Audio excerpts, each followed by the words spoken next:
절까지 볼 텐데요. 창세기 26장은 25장과 순서 이렇게 시간적으로 순서가 된 게 아닙니다. 그러니까 25장에서 우리 에서 야곱 태어난 이야기 나오고 그다음에 뭐 팥죽 이야기 이제 지난 25장에서 봤잖아요. 그런데 26장은 이 전체 그러니까 33절까지 에서 야곱이 태어나기 전 이야기입니다. 그러니까 여러분 성경을 읽으실 때 이게 다 시간 순위라 이렇게 하시면 나중에 헷갈립니다. 왜 그렇게 우리가 생각하냐면 여러분 26장에서 중요한 이야기 중에 하나가 이삭이 자기 아내를 누이라고 속이는 장면이 있잖아요. 근데 아들 둘이 뛰어다니고 있는데 뭐 내가 아내가 없어 이렇게 말할 수 있어요. 그러니까 아직 애들이 태어나지 않았어요. 그렇게 속이는 거 근거로 해서. 그래서 시간상으로 아직 그 이삭이 40대 50대에 있었던 일, 40살에 결혼했으니까요. 60세 아들을 낳았으니까 그 사이에 있었던 일이라고 보겠고요. 그 다음에 이게 그 아브라함이 자기 사라 속인 그 이야기랑 비슷한 이야기에서 나오는데 여기에서 아브라함 아직 살아 있습니다. 아브라함 나이가 175세에 죽고 75세 전의 일이라서 아브라함은 에서와 야곱 태어나고 나서 15년을 더 살았으니까요. 태어나기 전에 당연히 살아 있고, 다만 이제 우리가 이 26장 사건이 일어날 때 아브라함이 동행했나 안 했나는 잘 몰라요. 그러니까 꼭 그 아브라함과 이삭이 서로 같이 살았다고 볼 근거는 없거든요. 그러니까 그 장면들이 어떤 조언을 안 하는 것으로 보아서 동행하진 않았을 거다 이렇게 생각할 수 있겠습니다.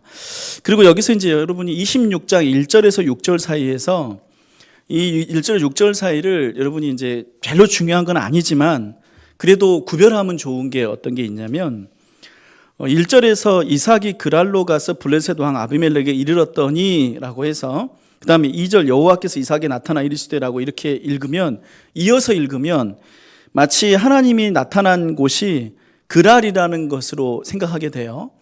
그러니까 그랄에 갔는데 하나님이 나타났다 이렇게 이해가 돼요. 그런데 이렇게 하면 말이 안 됩니다. 왜냐하면 제가 이제 여기다가 그 지도를 간단하게 써드렸는데 이삭이 어디에 사냐면 지금 이 부엘라헤로이에 살아요. 이때 부엘라헤로이는 가장 남단이에요. 이 가나안 땅에서. 근데 여기 살 때 흉년이 들죠.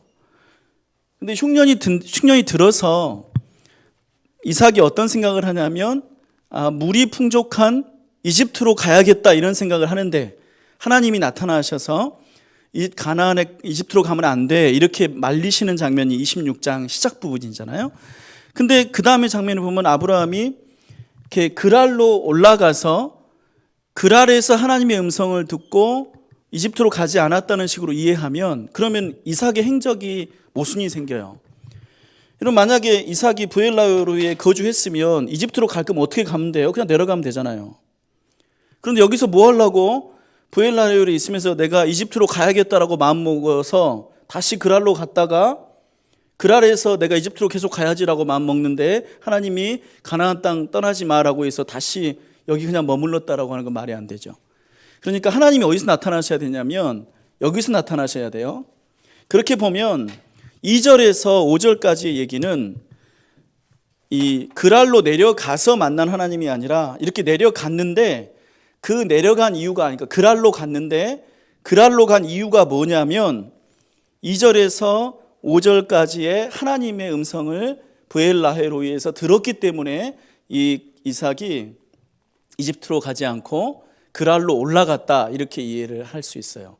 그러니까 여러분 이거는 아예 지리를 모르면 아예 헷갈리지 않을 문제지만 지리를 생각하고 읽으면 여기서 이리 갔다가 이리 갈 생각하는 사람 그런 바보는 아무도 없습니다. 이렇게 어려울 흉년에서. 그러니까 이삭이 그랄로 간 것은 처음부터 하나님이 이집트로 가게 하지 못한 얘기를 듣고 그리고 나서 가나안 땅에 머물긴 해야겠는데 일단 부엘라헤로이는 완전히 메말라서 거기서는 살 수가 없고 그래서 그 2절에서 5절까지의 만남을 하고 나서 가나안 땅 안에 머물러야겠는데 어디를 가야 될까 고민하다가 이삭이 그랄로 갔다는 얘기를 지금 1절에서 6절까지가 전하는 내용입니다. 근데 그랄로 굳이 간 이유는 이 그랄이라는 곳이 이 아브라함과 아비멜렉 사이에 좋은 추억이 있던 장소죠. 그러니까 아비멜렉에게 그때에도 이 아브라함이 사라를 아내라고 누리라고 속였잖아요. 근데 그때 이제 하나님의 경고 그런 게 나타나서 평화 조약을 맺고, 그리고 아비멜렉이 그런 의미에서 아브라함 집안이, 혹은 아브라함이 하나님이 뭔가 역사하시는 도우시는 집안이다, 이런 인상을 주었기 때문에 이 이삭 생각에 이 기근의 때에, 어려운 때에 내가 어디로, 가나안 땅 안에 머물긴 해야겠는데 어디로 가면 좋을까라고 했을 때 그랄이 제일, 아비멜렉 있는 곳이 제일 좋은 곳이라는 판단을 내려서 그랄로 가서 머문 이야기를 하죠. 여러분, 그래서 1장에서 6절 이야기 중에 제가 지난번 이 본문은 그 새벽 기도회 때 다룬 적이 있어요. 그래서 그때 이삭이 흉년에 이집트로 가려고 했던 그 이주가 얼마나 그에게 큰 결정이었고, 거기에서 이집트로 가지 않고 하나님의 명령을 듣고 여전히 흉년이 지속되고 있는 가나안 땅에 산다는 게 어떤 믿음의 결단이었는지, 그 얘기들을 그때 우리 새벽기도회 때 나눈 적이 있어요. 여러분 기억하세요? 잘 기억하시죠? 제가 느낄 때는 그때 그 말씀들은 굉장히 잘 기억하면 좋을 축복의 말씀이라고 생각합니다. 자, 근데 여기서 이제 그때 우리가 마지막에 5절에서 아브라함이 하나님 말씀에 그가 순종하고 명령과 계명과 율례와 법도를 지킨 사람이라고 말하는 게, 아브라함이 사실은 그렇게 완벽하게 말씀을 지키지 않는 사람이었는데 하나님이 아브라함을 그렇게 기억해 주시는 거, 인정해 주시는 거, 이런 얘기 그때 함께 나눈 적이 있죠. 자, 그래서 이제 제가 6절까지는 다시 설명 안 하고 넘어가고요. 여기에서 이삭이 그랄로 거주했는데 그 중간에 7절에서부터 이 아내를 누이라고 속인 이야기를 해요. 근데 이 이야기는 사실 성경이 이거를 기록한 이유는 뭐 지어내진 않았으니까 기록한 이유라고 말할 것까지는 없지만, 근데 우리가 이걸 보는 방식은요, 이게 아버지의 실수를 반복했다고 보는 사람은 성경을 하나도 이해하지 못하는 사람입니다. 이 성경, 그러니까 이 창세기 26장에서 이거를 기록한 이유는 이삭이 아버지의 실수를 반복한다는 걸 보여주는 게 아닙니다. 여러분, 이게 얼핏 보기에는 비슷한 얘기지만 전혀 다른 이야기입니다. 왜냐하면 아브라함이 아내 사라를 누이라고 속인 게 2번 반복되는데, 그때는 어떤 일이 있었냐면 정말로 사라를 그 지역 사람들이 데려갔어요. 그러니까 사라가 진짜 이쁘다고 생각을 했고, 그 예쁜 사라를 데려갔고, 그 데려간 일이 있을 때 하나님이 나타나셔서 야, 이 여자 건들지 마라고 경고하셨고, 그리고 그 경고를 듣고 그 지역 사람들이 다시 사라를 돌려주는 일이 있었죠. 또 여기 이때에는 아브라함이 사라를 누이라고 말했는데 이거는 거짓말은 아니에요.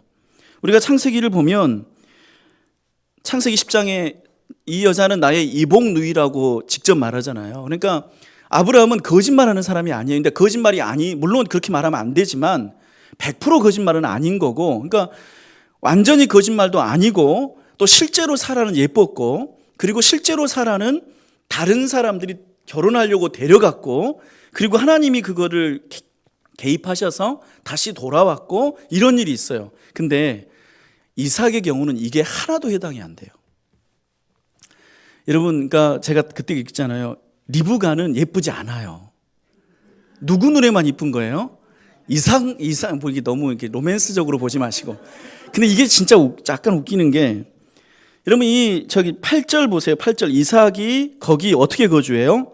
오래 거주했는데, 오래 거주하는 동안에 누가 리브가를 데려간 적이 있어요, 없어요? 없어요. 여기서는. 그러니까 아무도 리브가가 이삭의 부인인지 동생인지 아무도 안 궁금해요. 그러니까 이삭 혼자 착각하는 거예요. 그러니까 이 이야기가 아브라함 이야기하고 비슷해 보이지만 전혀 비슷하지 않은, 또 하나 이게 중요한 사실은, 사라는 아브라함에게 누이가 맞는데 리브가는 이삭에게 누이가 아니에요. 그럼 이삭은 어떻게 한 거예요? 이삭은 100% 거짓말하는 거예요. 그러니까 이거는 전혀 다른 이야기입니다. 그러니까 이 이야기를 성경이 기록한 이유는 뭐냐면 이삭이 거짓말하는 사람이라는 걸 보여주려는 거예요. 그러니까 아브라함처럼 그런 실수가 있는 인간이라는 얘기를 하려는 게 아니라, 그러니까 여기에는 하나님의 개입도 뭣도 아무것도 없어요. 그냥 해프닝이에요.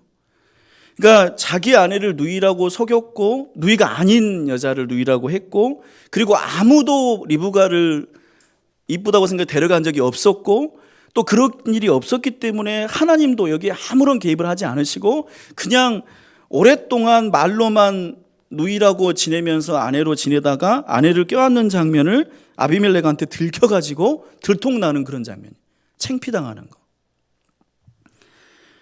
여러분, 이 이야기는 그래서 얼마나 이삭이 어리석은가라는 특징을 하나 보여주고, 그 다음에 이 얘기가 성경에 나오는 이유는 그 다음에 나오는 야곱의 거짓말에 관한 이야기를 하려는 거예요.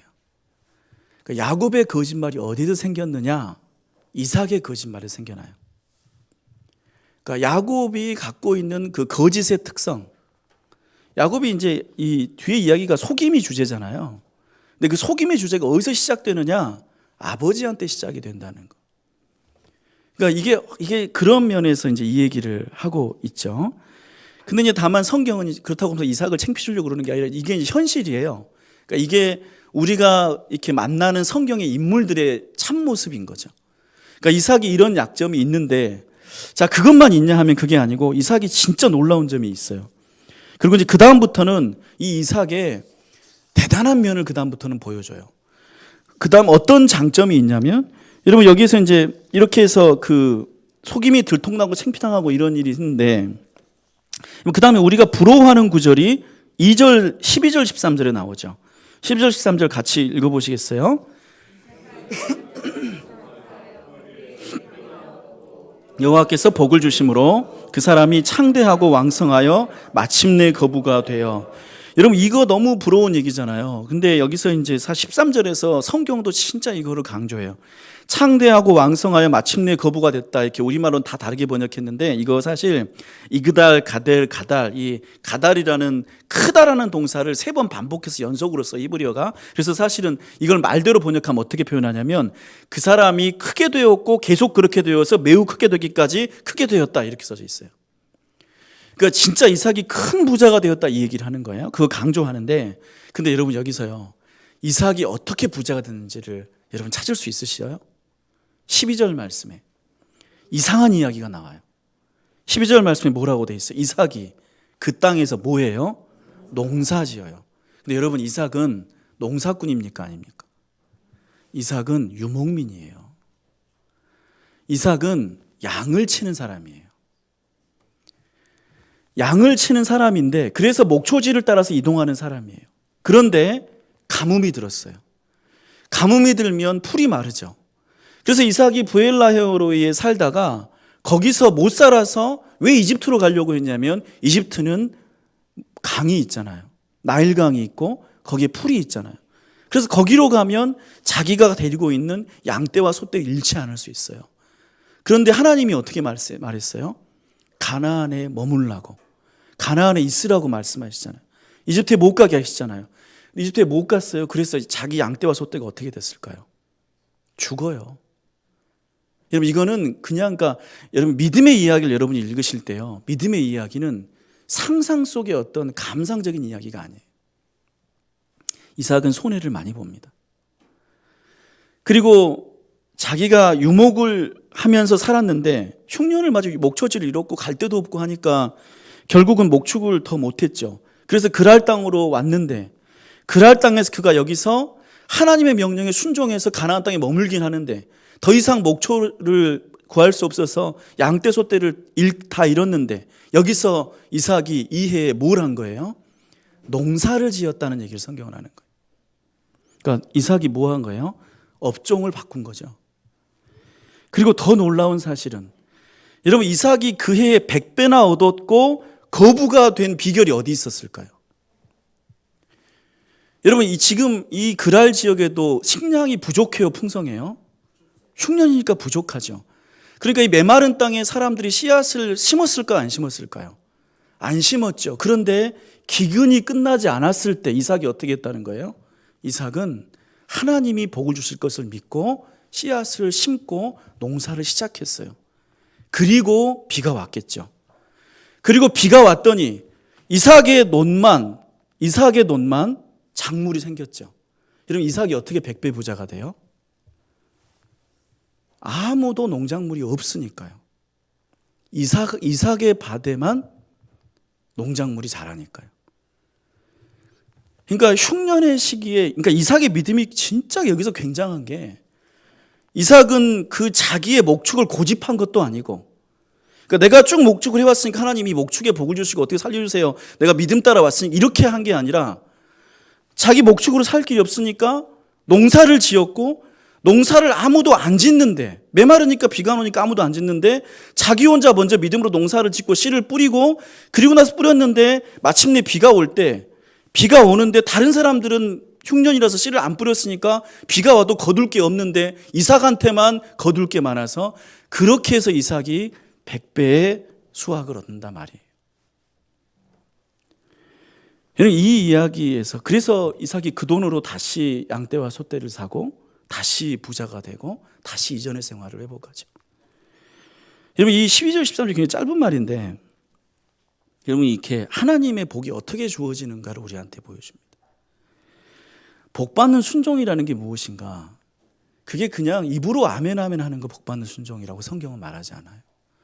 여러분, 성경은 동화가 아니잖아요. 성경은 사람들의 살아있는 인생들이 들어있어요. 그러니까 인생을 걸고 하는 모험들이 들어있어요. 가나안 땅을 떠나지 않는 것이 그에게 큰 모험이었고, 내가 살려면 이집트로 가야지.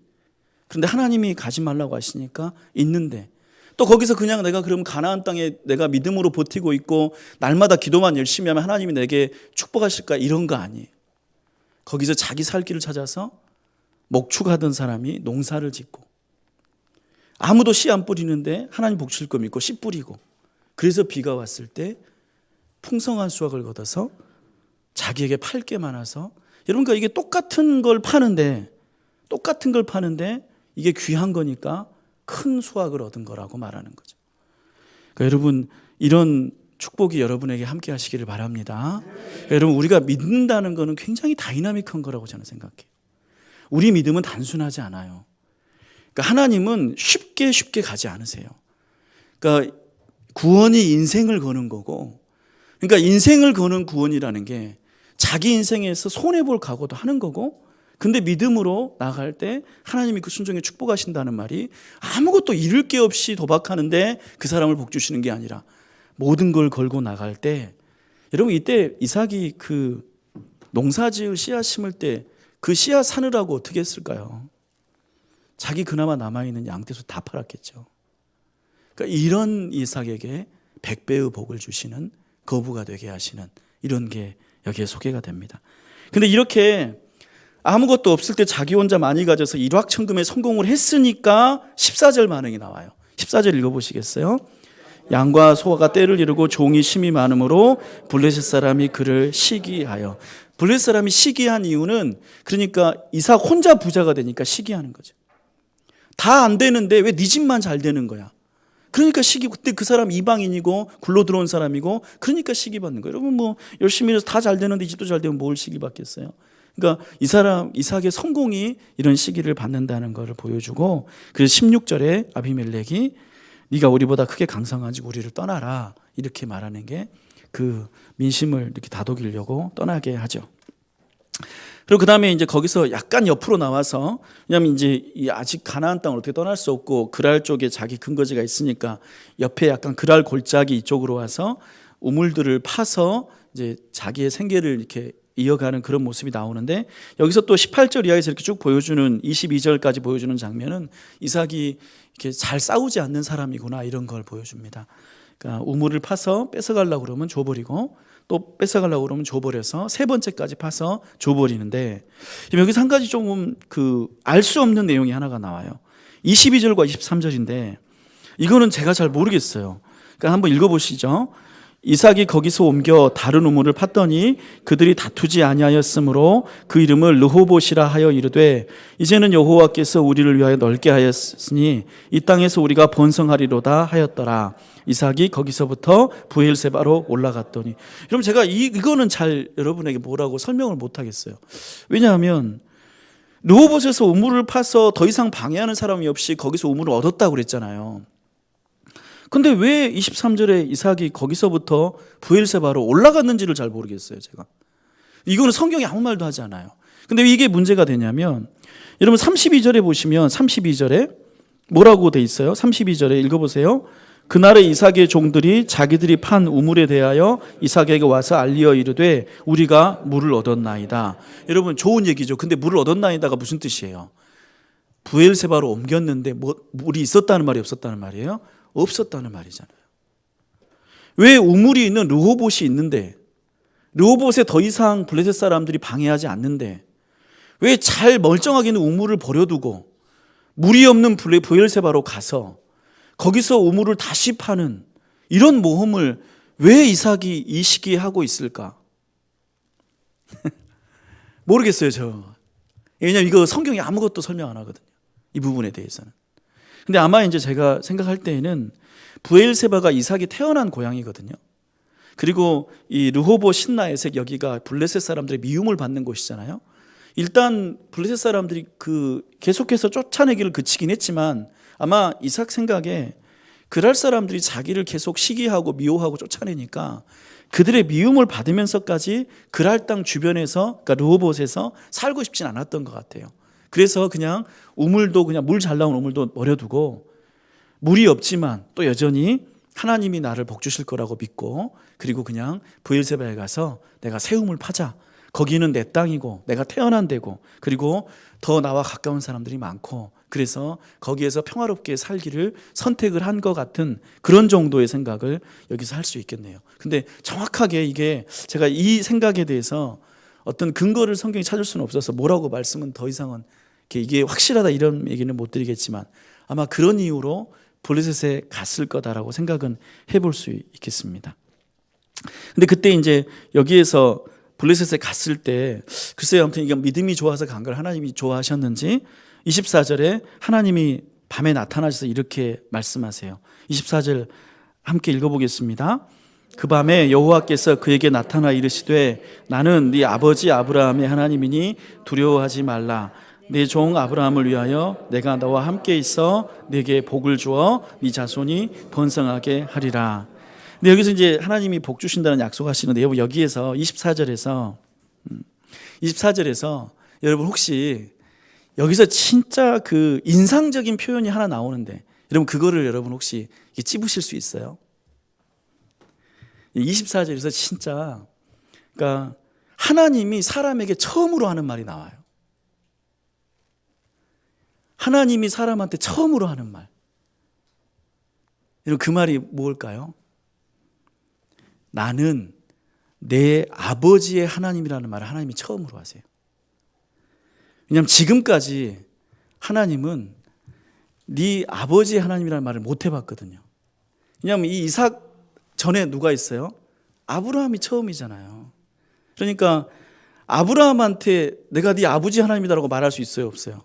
못하죠. 그리고 이 이후에는 내가 너희 아버지 하나님이라는 말 자주 하실 거예요. 근데 하나님이 사람한테 처음으로 하신 말씀, 내가 너의 아버지의 하나님이다, 이 말씀을 처음으로 하시네요. 하나님 입장에서 저는 이 말씀 하실 때 약간 감격스럽지 않았을까 그런 생각을 합니다. 아무튼 그렇게 해서 복을 주신다는 약속하셨고, 거기서 이렇게 우물을 파는데 여기 굉장히 흐뭇한 장면이 나와요. 26절에서부터 보면 아비멜렉이 이삭을 찾아옵니다. 그래서 뭐라고 말하냐면 28절과 29절 우리 같이 읽어보시겠어요? 그들이 이르되 여호와께서 너와 함께 계심을 우리가 분명히 보았으므로 우리의 사이 곧 우리와 너 사이에 맹세하여 너와 계약을 맺으리라 말하였노라. 너는 우리를 해하지 말라. 이는 우리가 너를 범하지 아니하고 선한 일만 내게 행하여 내가 평안히 가게 하였음이라. 이제 너는 여호와께 복을 받은 자니라.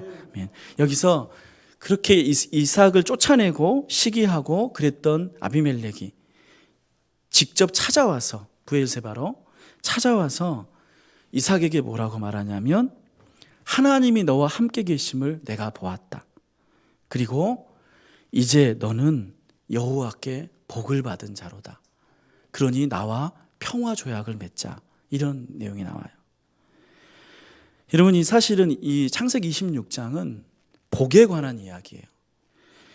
하나님께서 이삭에게 복을 주셨다는 말이 3절에 12절에 24절에 3번 반복해서 나와요. 그리고 하나님이 이삭에게 복을 주셔서 이삭이 복을 받을 때 그 복이 구약 성경이 이야기하는 전도를 일으켜요. 여러분, 신약에서 이제 우리 사도들이 하는 전도하고 구약 성경에서 하는 전도가 조금 다른데요.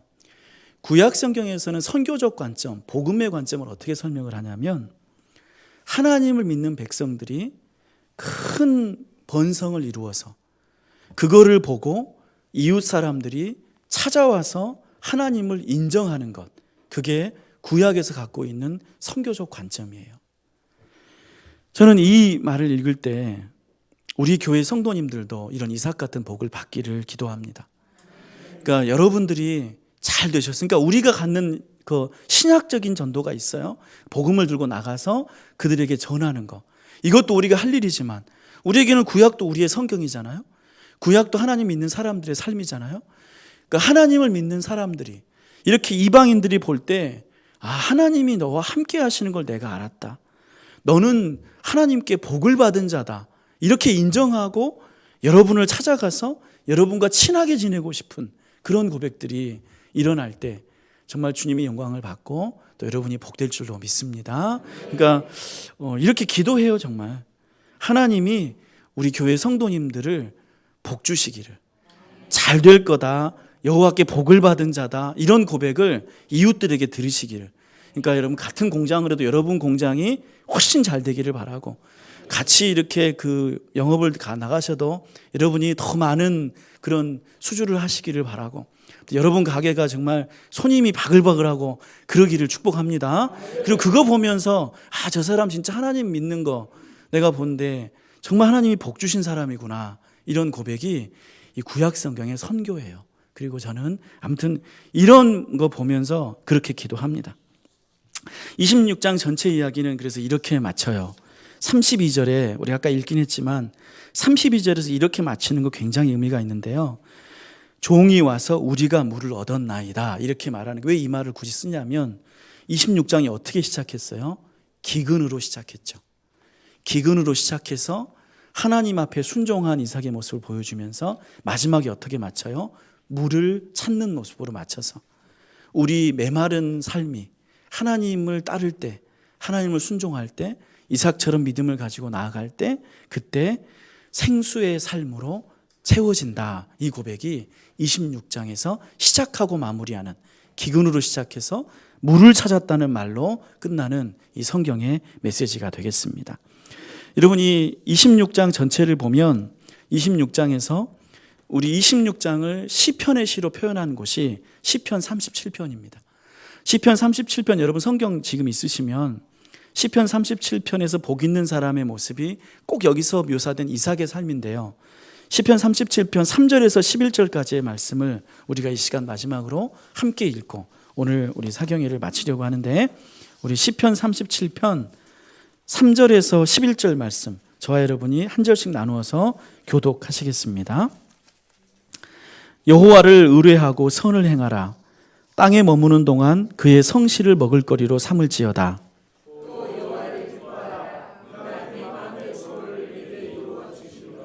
내 길을 여호와께 맡기라. 그를 의지하면 그가 이루시고,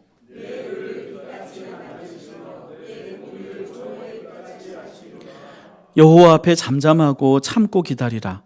자기 길이 형통하며 악한 꾀를 이루는 자 때문에 불평하지 말지어다.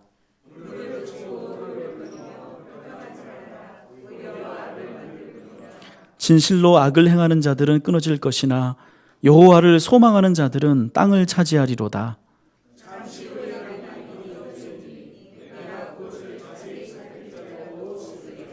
우리 11절 함께 읽습니다. 그러나 온유한 자들은 땅을 차지하며 풍성한 화평으로 즐거워하리로다. 아멘. 우리 기도하시겠습니다.